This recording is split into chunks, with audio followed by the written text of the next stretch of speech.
Pemerintah melalui Kementerian Kesehatan terus memperkuat layanan kesehatan preventif bagi masyarakat.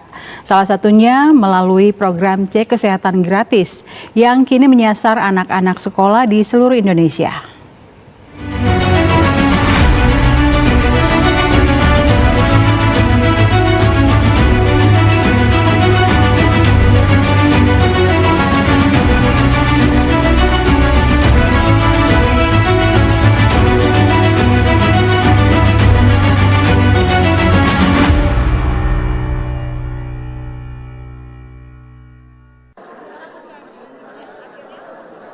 Menteri Pendidikan Dasar dan Menengah Abdul Muti mengatakan program ini dilaksanakan oleh Kementerian Kesehatan bekerja sama dengan berbagai mitra dan menjadi bagian dari program prioritas Presiden untuk memastikan generasi muda Indonesia tumbuh sehat dan kuat. Program ini bertujuan melakukan deteksi dini terhadap kondisi kesehatan anak-anak sekolah, mulai dari tingkat sekolah dasar hingga sekolah menengah atas. Sejak diluncurkan, program ini telah diikuti oleh lebih dari 70 juta masyarakat. Khusus untuk pelajar, tercatat lebih dari 25 juta siswa di seluruh Indonesia telah mengikuti pemeriksaan kesehatan gratis. Tidak hanya itu, jumlah sekolah yang telah berpartisipasi mencapai lebih dari 202.000 sekolah.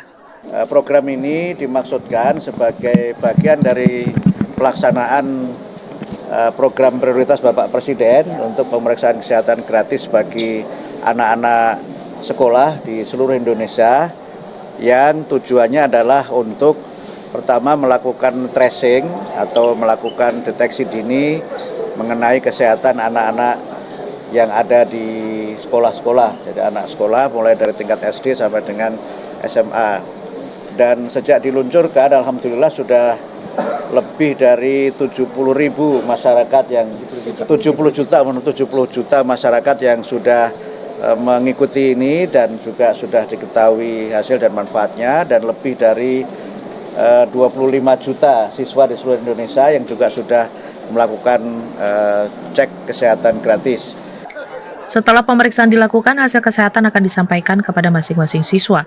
Bagi siswa yang memerlukan tindak lanjut akan diberikan rujukan ke puskesmas terdekat. Program ini juga mendorong siswa untuk mulai menerapkan pola hidup sehat, mulai dari menjaga asupan makanan, berolahraga, hingga membiasakan gaya hidup aktif.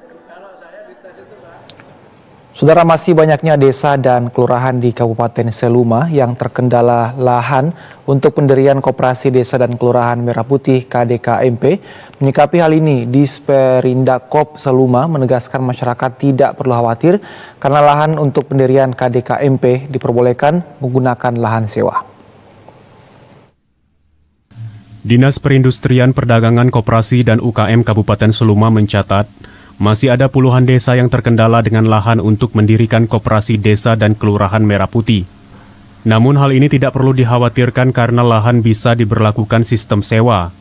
Hal ini dibenarkan oleh PLT Kepala Disperindakop Seluma, Reswan Mariadi.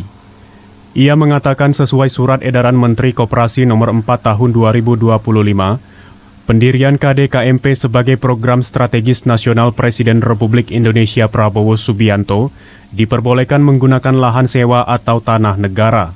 Ketentuan ini berlaku untuk mempercepat pembangunan fisik dan pergudangan program KDKMP, sekaligus untuk mendukung operasional pemerintah daerah memberikan pelayanan publik yang lebih efektif dan menjamin nilai aset.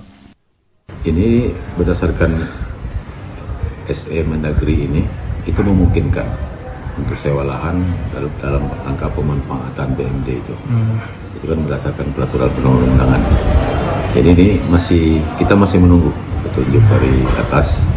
Kalau nanti 44 desa itu mau mendirikan gerai dengan ketidak ada lahan ini, sewanya nanti seperti apa, tapi memungkinkan untuk itu.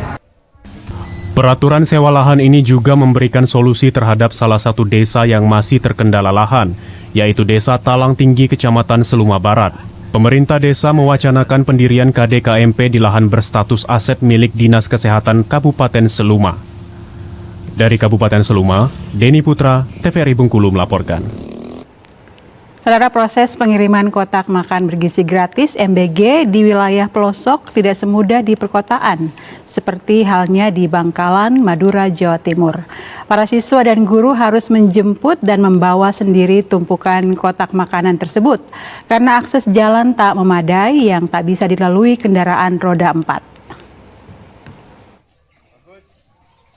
Beginilah aktivitas para siswa dan guru SDN Langkap 5 Kecamatan Burneh, Kabupaten Bangkalan, Jawa Timur saat pagi hari.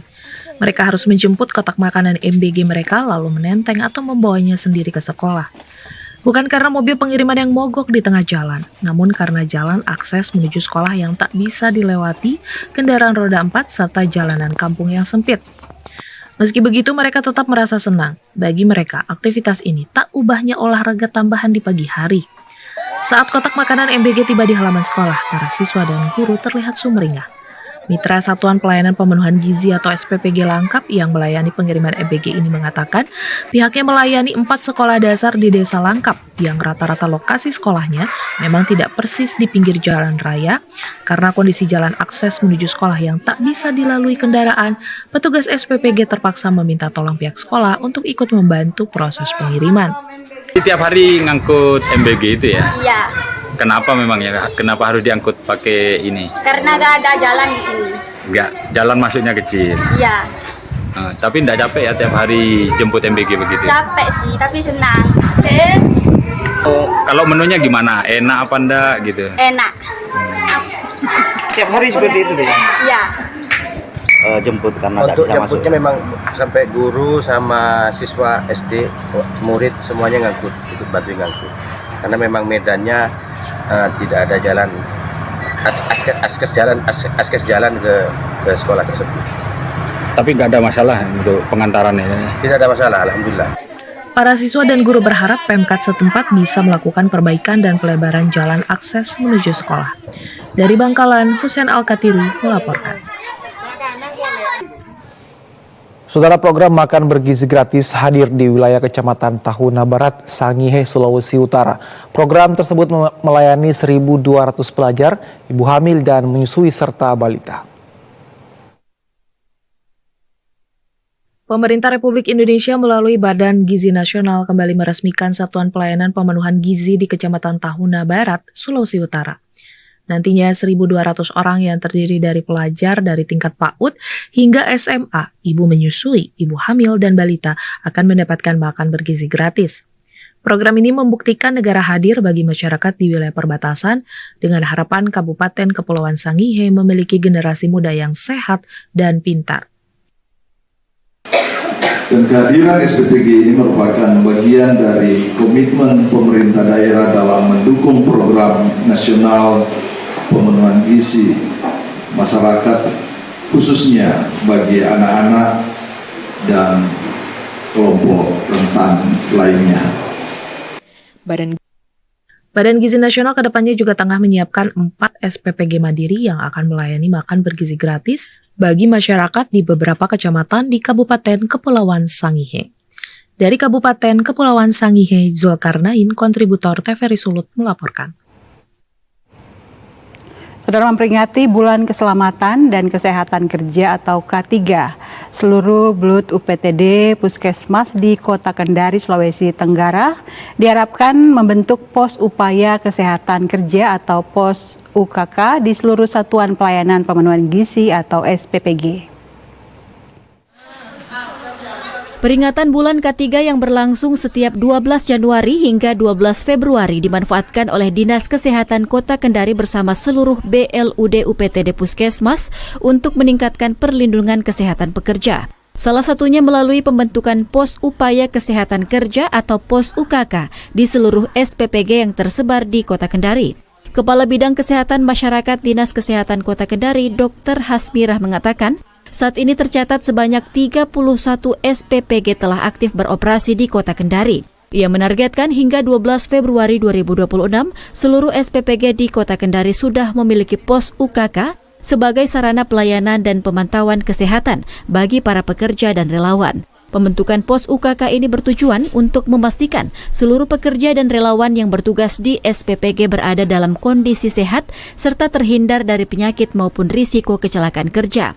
Selain itu, pos UKK juga menjadi wadah edukasi mengenai pentingnya keselamatan dan kesehatan kerja di lingkungan pelayanan pangan.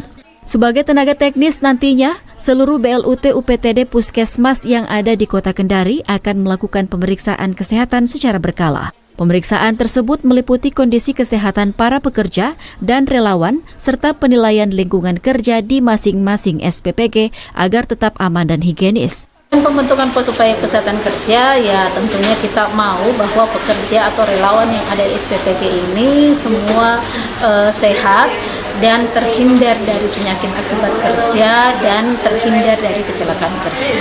Jadi pos upaya kesehatan kerja ini betul-betul diinisiasi oleh pekerja itu sendiri yang ada di SPPG dan untuk pekerja sendiri dan dilakukan oleh pekerja sendiri. Jadi kita mau melalui puskesmas nanti sebagai tenaga teknis yang akan melakukan pemeriksaan teman-teman di SPPG.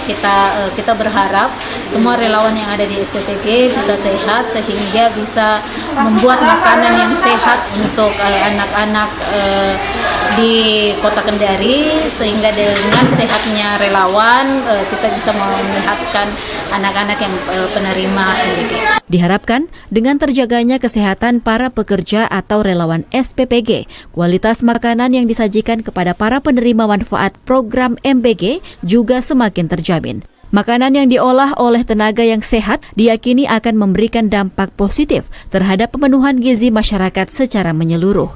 Salmon Agus Wahyudi, TVRI Sultra melaporkan.